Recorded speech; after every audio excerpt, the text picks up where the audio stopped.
Estados Unidos, para daquela mesma, da marcha da família, com Deus, a liberdade, não sei o quê, e a frase tinha sido criada também por um padre norte-americano, e tinha como presidente da fase nacional o presidente da Coca-Cola do Brasil. Mas começaram a precisar de técnicos e alguns elementos de esquerda começaram a entrar e foram puxando outro. Então, em 76, chegou alguém da fase e me disse o seguinte: olha, tu não vai mesmo, quando te formar, conseguir arranjar emprego como agrônomo, fazer concurso público, porque tu não vai ter atestado ideológico. Quer dizer, por mais novo, o seguinte, naquela época, para a gente fazer concurso público e assumir o cargo, tinha que ter o atestado ideológico do DOPS ou da auditoria militar. E eu até conseguia, mas dizia assim: nada consta hoje, mas já foi preso, sofreu tantos processos pela Lei de Segurança Nacional, embora tenha sido absolvido e tal. E pronto, isso era suficiente para... Então, eu falei: mas vem cá, tu não quer vir trabalhar na fase com a gente, para a gente... Primeiro queriam que eu fosse para Santarém, mas isso inviabilizava de terminar meu curso. E depois apareceu uma vaga em Cametá, e eu aceitei o seguinte: pegar em Cametá uma parte metade do meu contrato era por Cametá e metade por Belém. E eu estou dizendo isso porque isso aí vai ser muito importante, esse conjunto de coisas que eu estou falando, no surgimento da Sociedade Paraense de Defesa dos Direitos Humanos. E esse trabalho que eu comecei a fazer em Cametá, eu fazia trabalho com agricultores. E o trabalho que eu fazia em Belém, eu fazia com a equipe que estava começando a fazer contato com as lideranças operárias, tendo uma pesquisa sobre a história do movimento operário, dos sindicatos em Belém e tal, como uma forma de entrar em contato e começar a articular alguma coisa diferente daquele de sindicalismo que estava presente no momento. Então, esse conjunto de forças se somava a ainda não se podia nem chamar de movimento estudantil, na verdade, mas a universidade já tinha pequenos grupos de estudantes que tentavam fazer alguma coisa, tentavam mexer com a universidade. Em 1976 mesmo, em julho, veio o conflito da Fazenda Capaz, na região de Rondon do Pará, Bom Eliseu, por ali, que era de um norte-americano chamado John Davis, que era pastor de uma igreja evangélica, mas que estava no Brasil. Nós já tínhamos feito a denúncia desse cidadão em 1968, que ele fazia esterilização massiva de mulheres no norte de Goiás, atual estado do Tocantins, dentro de um plano traçado pelo Departamento de Estado norte-americano e pela CIA, de controlar, de diminuir a população, porque já estavam levando muito cacete no Vietnã. E achavam o seguinte: por quê? Porque tem muita população, se morrer um bocado, tem mais gente para entrar na luta. Então tem que diminuir. Esses países da América Latina tem que ter um controle da natalidade orientado diretamente por algum órgão de confiança do governo norte-americano. E uma das formas que eles faziam era isso: mandar esses supostos pastores, que na verdade, além de ter informantes da CIA, faziam também esse trabalho neste caso, por exemplo, deste cidadão, ele fazia essa esterilização massiva de mulheres em determinadas regiões. Ali no norte de Goiás era esse, em outras regiões eram outras. Depois ele veio para o Pará e passou então se adonou de um pedaço de terra e começou a tomar a terra dos camponeses vizinhos. E aqueles que ele não conseguiu tomar, ele fez o seguinte: ele cortou a passagem por onde as pessoas podiam chegar até um riacho que tinha ali perto, onde eles podiam pegar água. E foi em cima disso que houve, então, um conflito em que os agricultores mataram esse cidadão, e mais um filho dele, me parece. Os militares, eles não podiam ver nada se mexer no Pará, que eles diziam que era o renascimento da guerrilha do Araguaia. Eles tinham essa paranoia. Então, imediatamente prenderam os camponeses, eles foram muito torturados, e eram agricultores que simplesmente queriam ter o direito de ter acesso à água para poder, enfim, usar, dar para o seu gado, etc. Não é nada mais do que isso. Quando veio para a CPT, eu, nessa altura, eu assessorava a CPT e eu estava trabalhando na fase. Chegou então via CPT e também o Matheus Alterlô, que havia sido padre e então era o coordenador da fase, chegou conosco: olha, precisamos fazer alguma coisa, o que nós vamos fazer? Então nós pensamos em constituir grupos de apoio a esses agricultores. Levamos a ideia para a Isa e ela foi para a universidade, só que chegou lá também. Paulo Fonteles e Silvio já tinham tido a mesma ideia e já estavam, né, fazendo a movimentação. O trabalho que eu fazia até então era assim, um trabalho de preparação, de liderança para o futuro, né? Não era uma coisa para aparecer de imediato. Então eu pensei, o que eu posso fazer? Tentar ver. Então, eu morava ali na Veiga Cabral, bem vizinho do Rui Barata. Aí fomos lá na casa do Rui Barata. Rui, o que tu acha? Dá para pegar esse caso? Ele falou: não, mas eu já estou defendendo esse pessoal. Mas como tu está defendendo? Não, porque eu sou advogado de um comerciante lá de Rondon, do Pará, e esse pessoal aí é cliente deles, então eu já peguei a causa deles. Então, a partir dali se tornou mais rápido, porque nós pensávamos que nós ainda íamos ter que começar um trabalho de sustentação. Então, o que nós podemos fazer? Ele disse: não, o que está precisando é o seguinte: a família está precisando de remédio, de alimento, de roupa e tal. Se vocês puderem fazer isso, entendeu? Bom, aí então nós partimos para recolher remédio, roupa, até que ele conseguiu a libertação do pessoal. Quando o pessoal foi libertado, bom, e agora o que se faz? Dissolve o grupo, não dissolve o grupo? Levou-se um ano discutindo, até que foi decidido fazer a fundação de uma entidade de defesa dos direitos humanos. Por quê? Não existia no Brasil nenhum exemplo que pudesse fazer: olha, está aqui, esse é o modelo. Não tem modelo.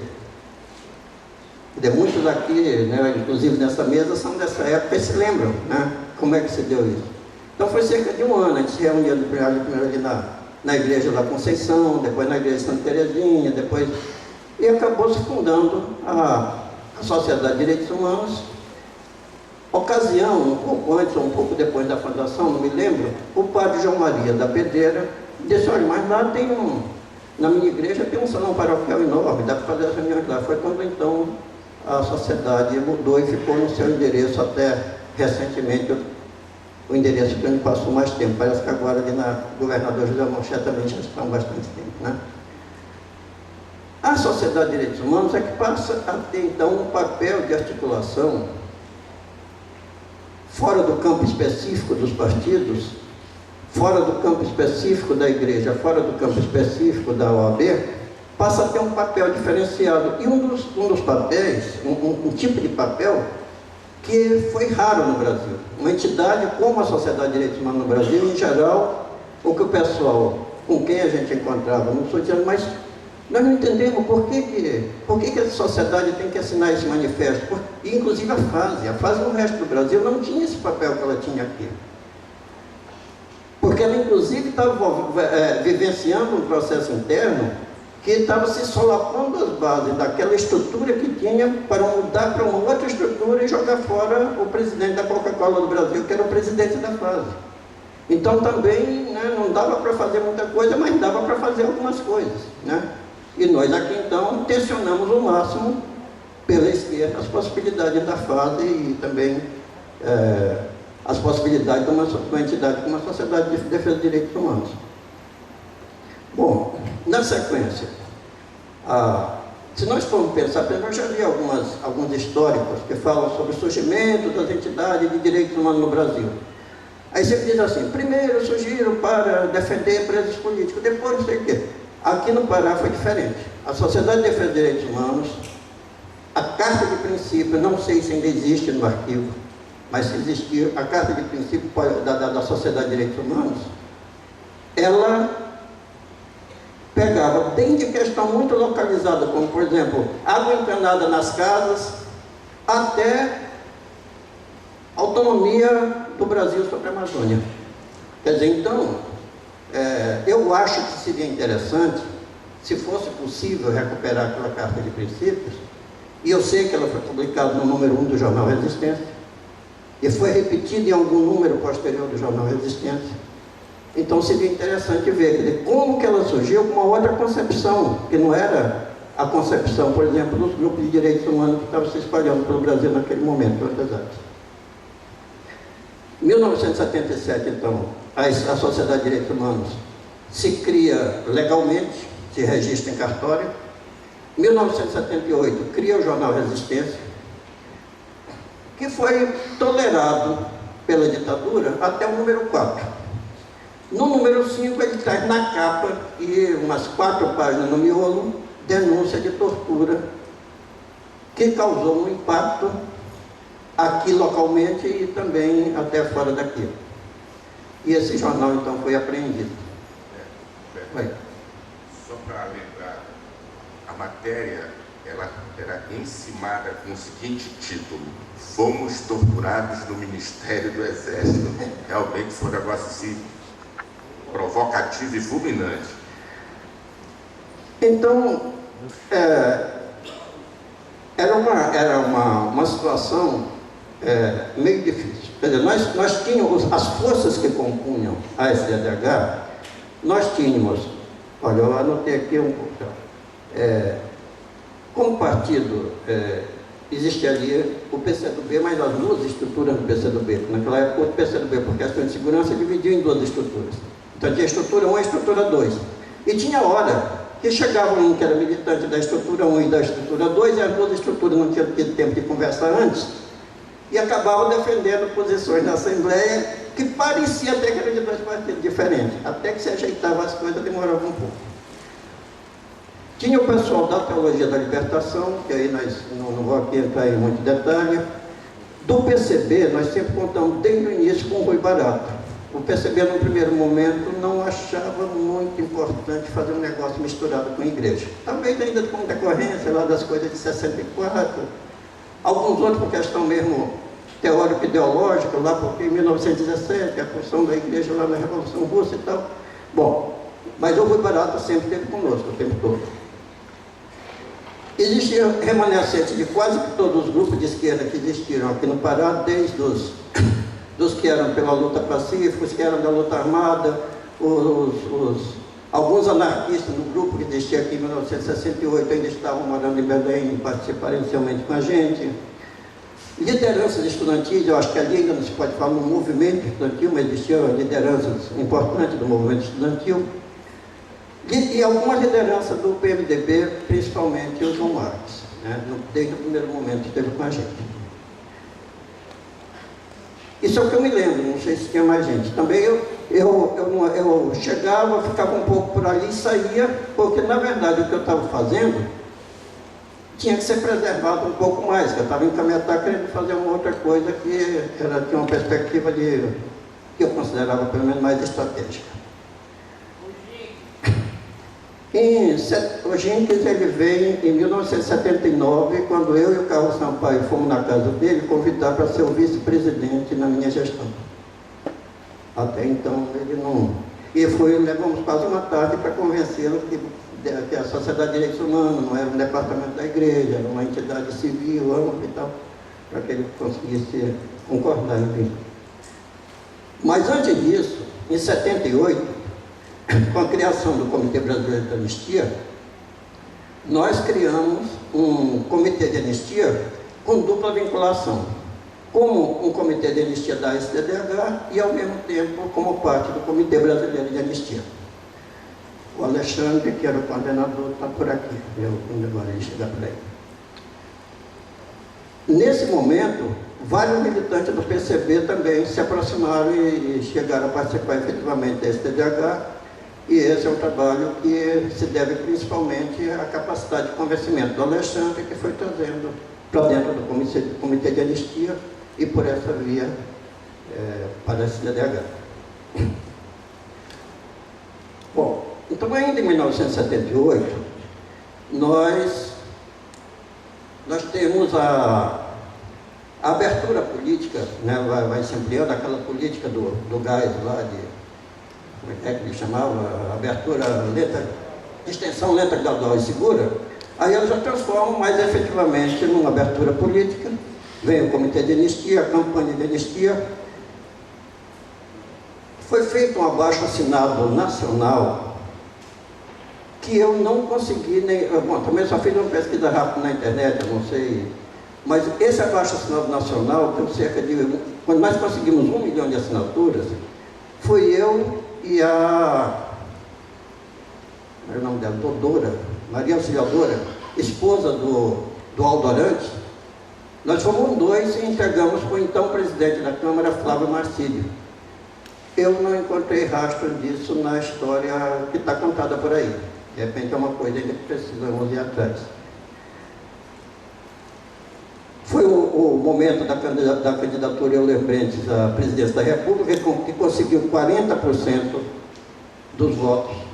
Foi isso que estimulou as forças de esquerda, então, a se aglutinarem com o PMDB para tentar forçar a barra no que acabou chegando a seu desfecho na eleição do Tancredo, 4 anos depois, no colégio eleitoral.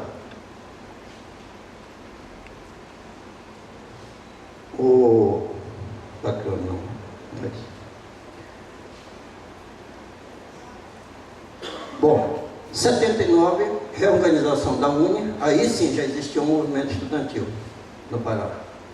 Já havia sido reorganizado o movimento estudantil e sai daqui uma caravana muito grande, né? Eu não participei, mas eu acho que o Jordi participou, o Paulo Fonteles participou. A caravana que foi do Pará levou o Dosa, que era um camponês de Conceição do Araguaia, muito antigo e muito respeitado na região, um símbolo da luta camponesa, que foi muito importante, assim, para... Já na reorganização, a UNE não recomeçou apenas com bandeiras, digamos, só de um bebedourozinho na faculdade, ou isso, aquilo, mas recomeçou com a perspectiva de fazer a luta pela melhoria do ensino, mas vinculado às questões mais cruciais da sociedade brasileira. Não deixar que fosse apenas uma... Porque melhorar a qualidade do ensino é uma palavra ampla demais, porque isso até os norte-americanos queriam para o Brasil. Os ditadores queriam também. Essa palavra estava na boca de todo mundo. Mas que tipo de qualidade? Né? Então a UNE já balizou, naquele momento, a retomada por um viés que não era o comum. Também em 79, fizemos várias caravanas em apoio aos movimentos camponeses no interior, e isso repercutia em Belém, porque quando na volta se conseguia alguma publicidade na mídia. E foi o momento com a anistia, né? Foi a recepção aos exilados. Por exemplo, Flávio Tavares retornou Flávio Salles retornou do exílio. O Arraes, ele chegou em Recife, de Recife imediatamente veio a Belém, então foi o segundo lugar onde ele pisou no Brasil, porque a Sociedade de Direitos Humanos conseguia naquele momento fazer grandes articulações, às vezes junto, digamos, com o MDB, junto com a igreja e tal, e às vezes sozinha. Eu já conseguia ter esse tipo de autonomia. E foi um momento também que nós já estávamos há algum tempo trabalhando junto com a OLP, a Organização de Libertação da Palestina. Nós tínhamos vínculo com as 3 linhas da OLP, com a linha mais, digamos, nacionalista, com a linha mais, digamos, soviética e com a linha pró-chinesa. Nós tínhamos contato com as 3.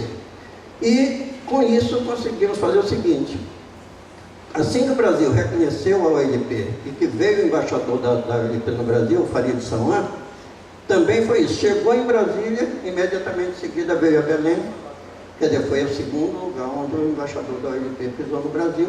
Então, assim, essas coisas hoje parece que não tem muita importância, mas naquele momento tinha. Porque exatamente alguns ícones da direita, alguns ícones que a direita combatia, a gente conseguia ter incidência. Quer dizer, houve momentos em que assembleias da Sociedade de Direitos Humanos tinha 1000 pessoas. Quer dizer, era o grande aglutinador. Não podia concorrer à eleição, aí sim, começaram, já em 79, caminhando para 80, então começaram as divergências políticas, né? Alguns mais para o PT, outros para o MDB. Mas a gente conseguia articular, para que você tenha uma ideia, conseguia realmente fazer uma coisa suprapartidária. Até um deputado da Arena, que era o partido da ditadura, mas que tinha certa divergência com a linha que vinha do Planalto, nós conseguimos articular. E foi importante o apoio dele naquele momento. Outras coisas que ele quis fazer na vida, eu não sei, mas naquele momento, o apoio dele para que a gente pudesse ter, porque isso não dava uma representatividade da sociedade, porque quando nós queríamos fazer determinada coisa, nós tínhamos a incidência. Dentro então, das assembleias da STDH, nesse período, foi que nasceu, por exemplo, a Comissão de Bairro de Belém, que teve grande importância na luta pela moradia, pela melhoria da condição urbanística da cidade. Foi onde nasceram as oposições sindicais que vieram a conquistar depois vários sindicatos e criar uma linha mais combatividade e mais representatividade realmente dos trabalhadores, tirando os sindicatos que estavam sob controle do governo e passando para o controle dos trabalhadores. Em 1980, vem dentro A ditadura tinha duas formas básicas de vigilância dos estudantes. Uma eram as assessorias de informação que existia dentro de toda a unidade universitária e a vigilância direta, colocando dentro de determinadas salas que eles achavam que tinha pessoas que podiam ser mais comprometedoras com o regime, colocando agentes De repente, do nada, surgiu alguém que, não, agora eu fiz o vestibular lá, não sei aonde, eu estou estudando agora aqui na Universidade Federal do Pará. E tinha um cidadão da Polícia Federal armado em sala de aula, e a arma dele escapa do coldre e mata um estudante, César Moraes Leite. Então, esse foi outro detonador importantíssimo do movimento estudantil, mas também da cidade e do Estado. Quer dizer, isso houve um trabalho em cima dessas questões, né, que levaram a que a população fosse adquirindo consciência do que é uma ditadura e querendo acabar com ela. Então, quando surge a campanha das diretas, por exemplo, ou as outras atividades que vieram depois, ela não cai de paraquedas no vazio. Elas vêm em cima de algo que já vinha se consolidando há alguns anos. Inclusive, tendo, em 1982, as eleições para o governador, as primeiras eleições diretas para o governador, como um grande catalisador de todo esse manancial que já vinha se acumulando. Né? Então, isso se dá numa sequência. Né? Bom, eu até aqui estou falando das coisas que se fez. Não dá tempo de fazer análise, porque não dá tempo de ver assim, quais os erros que nós cometemos, etc. Porque aí eu teria que tomar o tempo dos outros e não dá. Muito obrigado.